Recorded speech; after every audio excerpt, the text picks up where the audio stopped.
50 touchdowns to 12 interceptions. If not for a pre-snap penalty, he'd have won the Super Bowl because he'd have played the Rams and I believe won. If not for a pre-snap penalty in the AFC Championship game against the Patriots where Tom Brady threw an interception to end the game, Mahomes never got to touch the ball again. Otherwise, I'm telling you right now, that's Super Bowl win number 1, but he didn't get it. He only threw 50 touchdowns to 12 interceptions and won the MVP.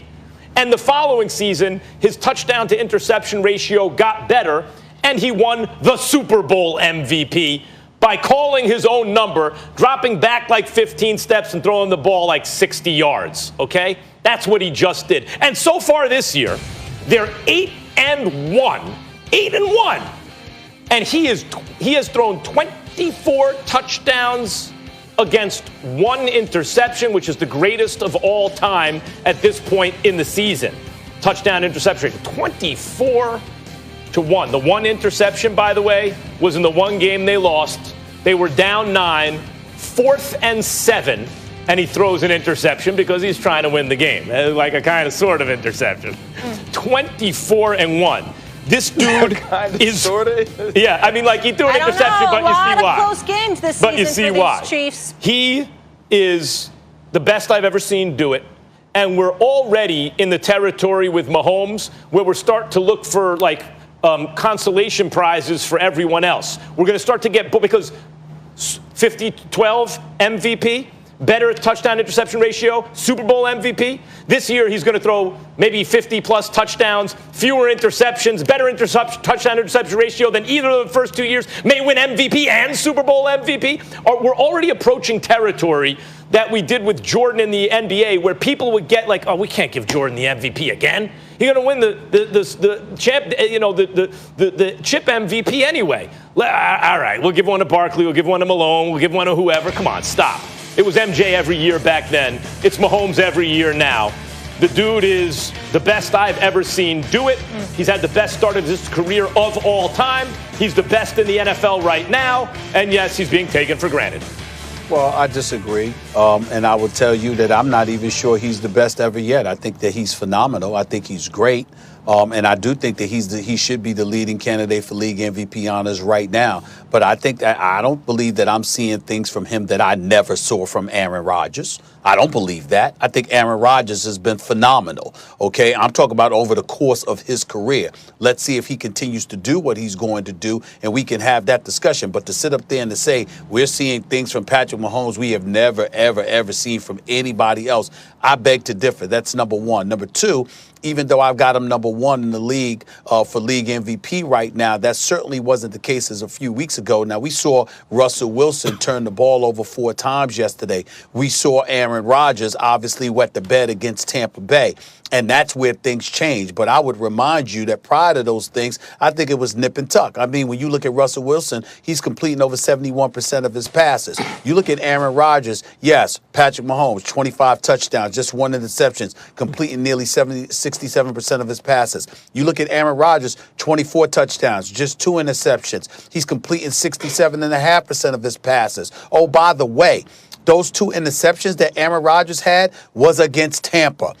Every other game this year, he has not thrown a single interception against anyone. The brother has been phenomenal. And so when I look at it from that perspective, again, I'm going to give Patrick Mahomes his props because I know the brother can play. But I'm also imagining, what if Aaron Rodgers had Tyreek Hill and Sammy Watkins and McCole Hardman and Travis Kelce? I mean, if he had all of those brothers plus a Clyde Edwards-Helaire, what would he be doing? I can ask that question since you and others have asked similar questions about other people in the past. Imagine if Aaron Rodgers, instead of the Green Bay Packers drafting his successor, scheduled to play 3 to 4 years from now, instead of drafting a running back, or a wide receiver rather, what would have happened? We do recall that Green Bay had picks, all right, prior to A.J. Brown and D.K. Metcalf being drafted. They could have had themselves a D.K. Metcalf, Aaron Rodgers. What about that? I look at stuff like that, and I don't look at it as being as this divide that you try to hype and put forth. I just don't believe that. Patrick Mahomes is a stud. He's spectacular, and he should be the leading candidate for league MVP honors right now. But to act like he's doing stuff that we've never, ever seen. Marino Ryan with Mark Superduper and Mark Clayton. Dan Fouts with Charlie Joyner and Kellen Winslow Sr. I mean, to sit there and act like Patrick Mahomes is doing something we've never seen. Max, I got news for you.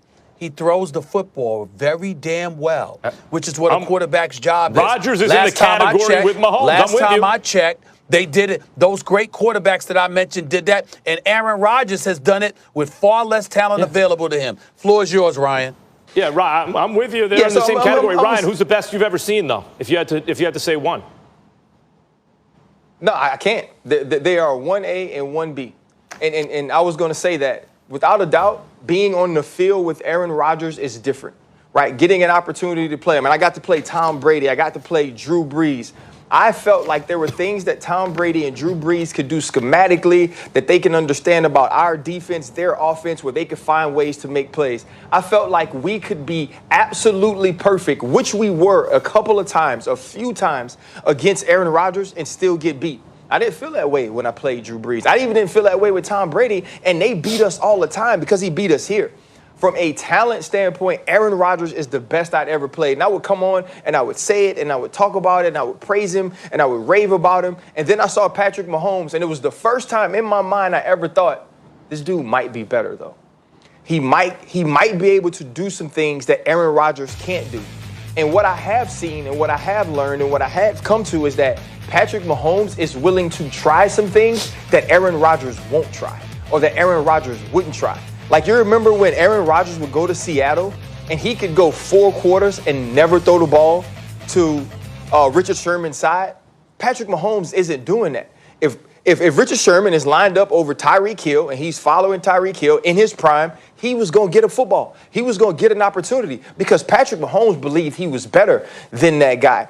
And the point we've gotten to is, Stephen A., you're right. Aaron Rodgers did some things. We got to this point with Aaron Rodgers, too, where Aaron Rodgers was always being compared to the best Aaron Rodgers had ever been. And we're the same way with Patrick Mahomes. We have Patrick Mahomes fatigue, but it took us 2 years.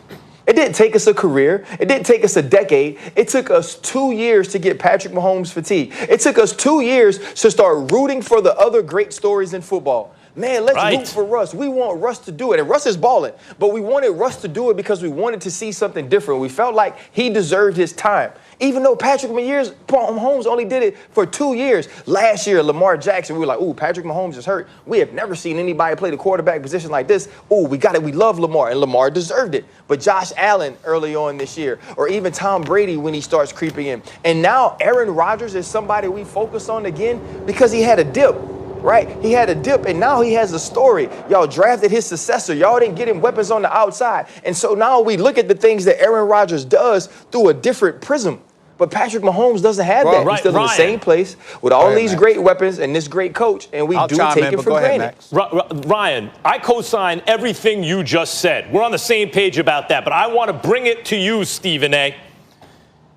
It's not just the weapons. Maybe if Rodgers had Andy Reid, right? Maybe if he had a quarterback whisperer like that throughout his career, it'd be different.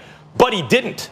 He didn't. Like the Tom Brady-Peyton Manning debate, it was Tom Brady had better coaching. Peyton Manning, and Tom Brady was better when it counted most, but Peyton Manning was putting up much better numbers in the regular season. When Brady started putting up those Peyton numbers, it was like, okay, I guess the debate's over, right? Patrick Mahomes is like everyone rolled into one here. Yes, Rodgers and Mahomes are comparable. Stephen A., I agree. They're in their own category of everyone I've ever seen. Mahomes and Rodgers, 1A, 1B. I'm not saying Mahomes is so much different than Rodgers that way. I'm saying if I had to pick, I'll take Mahomes so far. I think the highest heights he's hit are even higher than Rodgers, but it's close that way. But Mahomes is also set up differently. He has a great coach, a quarterback-friendly coach. He has weapons everywhere. He is willing to take risks in ways that Rodgers probably isn't. I do agree with that assessment. He's a little more Favre in him, but without the mistakes that Favre made. He's set up in a way where already, the whole point is already there's the fatigue that Ryan mentioned. That's what I mean. MVP, Super Bowl MVP, might do it both already, so we're looking for sympathy awards for other players already. Well, you can feel that way. I can tell you that here's what's embarrassing about ESPN.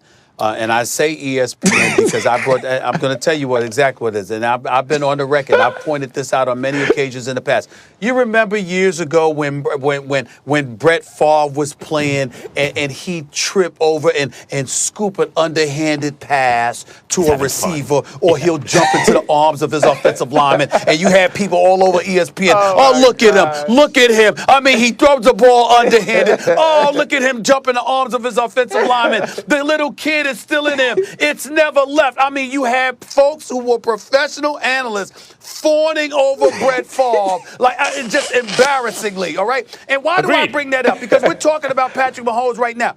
Patrick Mahomes is a superstar. He is a stud. Now, he won a Super Bowl in his second season. His first season, he dropped 50 touchdowns on you. Second season, a 24-point drop, or from 50 to 26 touchdowns. But that's neither here nor there because he missed a game or two. Here's my point, though.